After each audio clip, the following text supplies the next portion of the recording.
I'm just wondering, you have a lot of people here that are fans of you guys, but I was wondering if you could each maybe share a moment in your life where you were fanning on somebody else that you looked up to. Oh. Anybody else first? Well, I was always a big fan of Lucille Ball, and we have the same birthday, August 6th. Also happens to be Hiroshima Day, but I don't say that too often.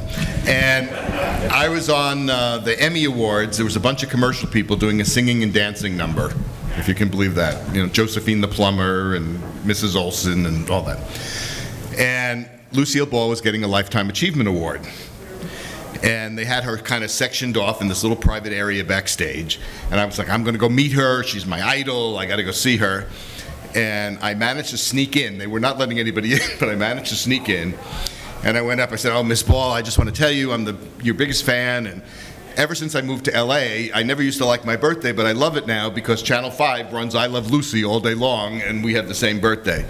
And she looked at me, she says, oh, isn't that sweet, darling? And you know, you were so funny on Johnny Carson, and she named like 10 things she had seen me in, and I was like, oh, Lucy knows who I am. So that was my big fan thing.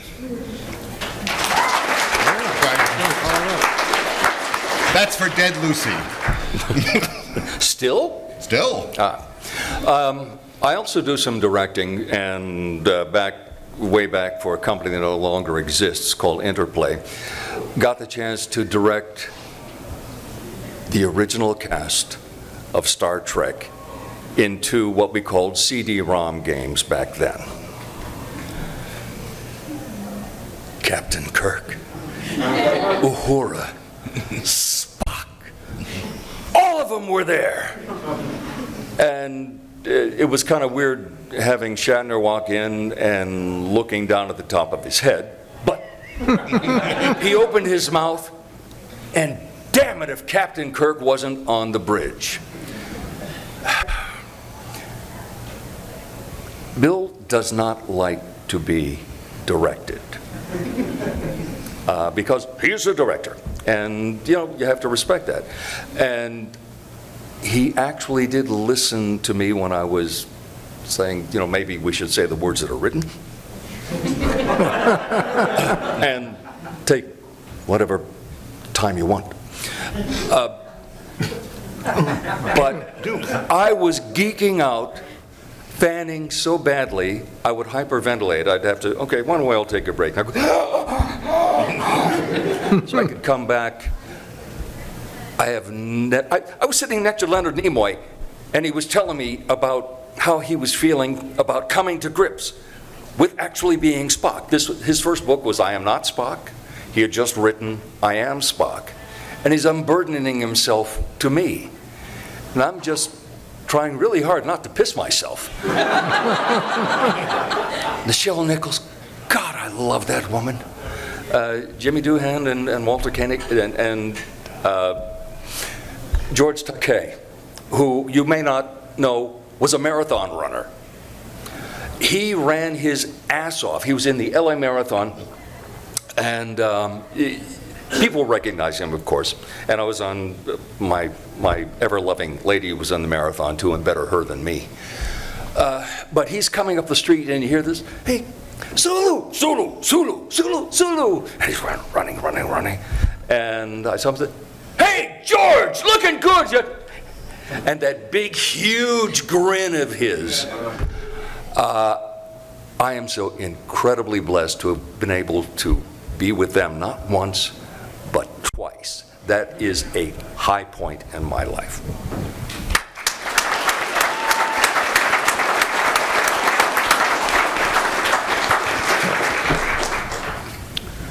I like John Facenda, you know, the NFL guy.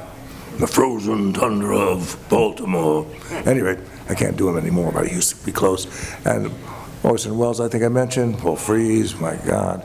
You know, I never ran into any of them. I was going to meet Orson Welles, but he died the day before I was supposed to meet him.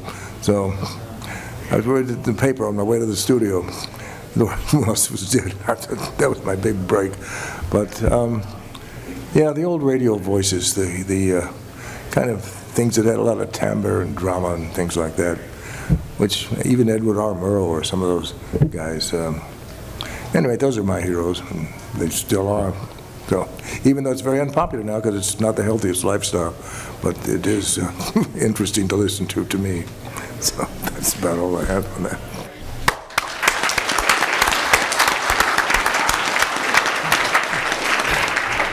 First job I ever did was, first union job I did was in San Francisco doing a giraffe for a little record in Kellogg's Fruit Loops, working with Paul Frees, Lucille Bliss, and Ricky Cimino, who was up in San Francisco. And my name then was H. Joe Rayle, because my first name's always been Harold, and I've been hesitant to take that name. So I introduced, we're about to record, and Paul says, wait a minute, I haven't met this young man over here. Who are you?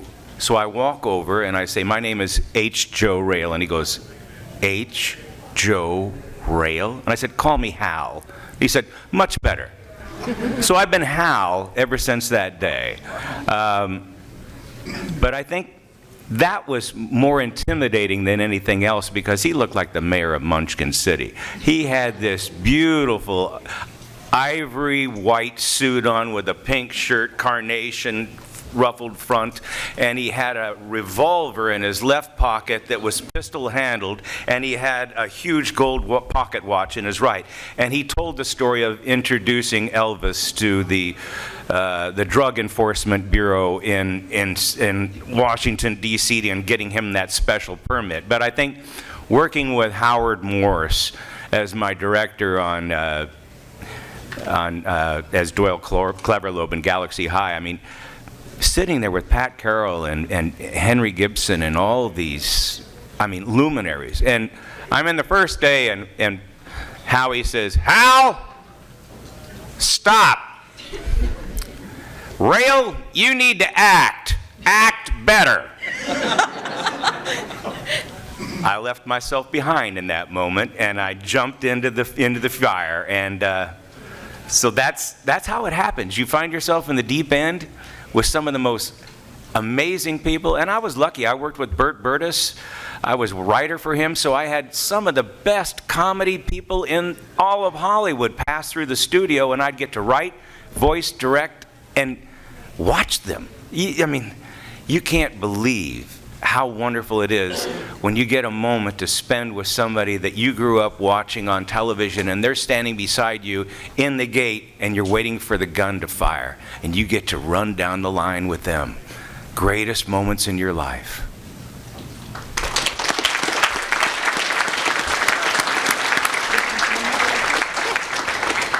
Okay, I came back. We still had time. So to all of you, all of your characters on G1 have rather distinct voices. They're very easy to pick out in the show. And there's an ongoing conversation online about when a character comes back after an extended period of time, how much should updated versions of their voices pay homage to that original version? So what's your take on that conversation? How much do you want to see continue through that character's legacy in future shows, future movies, from what you brought to the voice 40 years ago? I don't think any of us here are dead.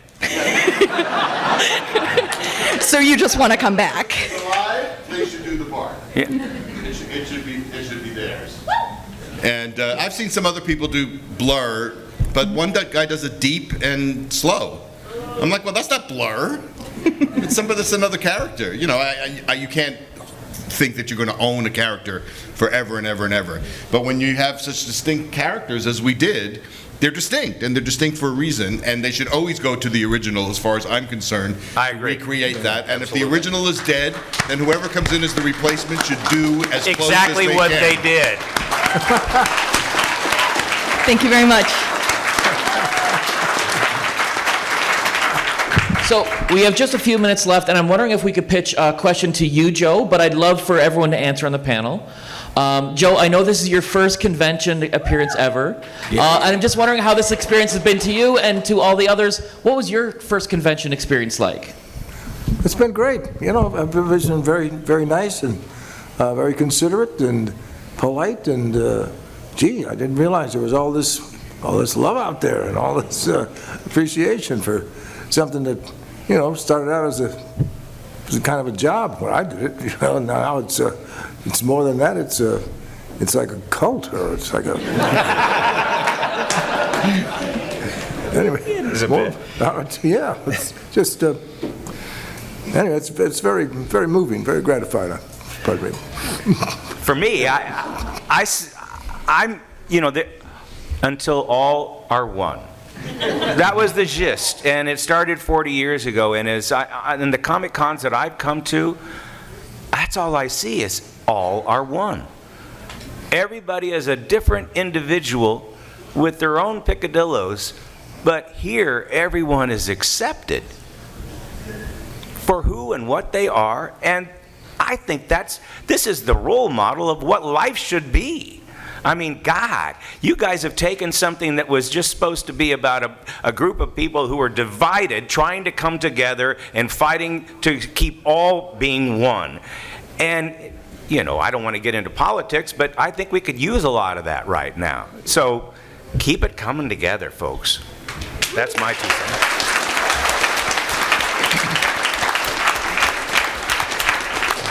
Well, I haven't done very many of these I've done the last guy. I moved to Burbank 10 years ago, so I've done a couple that are here, and then a couple here and there now and then. But back in the 80s, my first one was in Indianapolis, and I was just amazed that people knew all the stuff that they did and how everybody was into everything. There's a ton of people there, and I had one person that stalked me the whole time.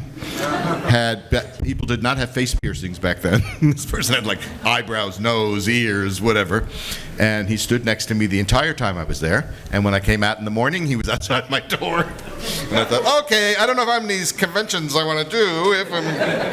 But the one thing that's been consistent, and the one thing that really, there was a movie called, I think, Soap or Soap Dish, where Sally Field played a soap opera actress. And whenever she would get depressed, she would make her take him to the New Jersey Mall. And then she'd take off her thing, and everybody would say, oh, we love you, we love you, we love you. And I have to tell you, there is not enough smoke in the planet to be blown up my butt when I come to these things.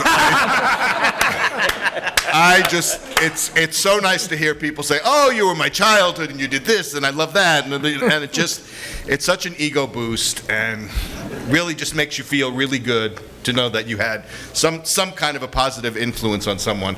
So, I thank you for giving me the opportunity to be able to do that, and I certainly thank you for giving me the opportunity to feel so great by you telling me about it. So thank you very much for being fans, and I always look forward to seeing you.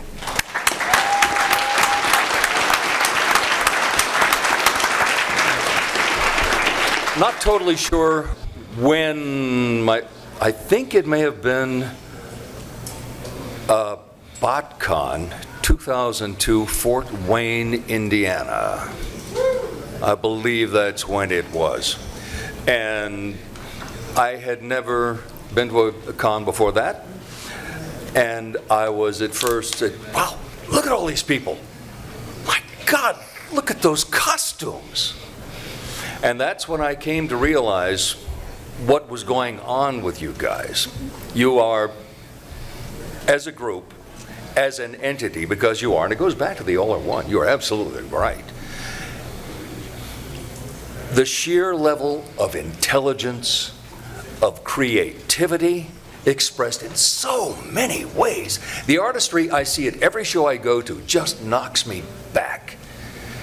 And when we get the love and the appreciation, and as John said, when we realize just what an effect we had on you, that's a legacy I'm really proud to own, because you guys are just, I think, the tip, the acme, the summit of what we ought to be bringing ourselves to as a society. Thank you. Thank you all.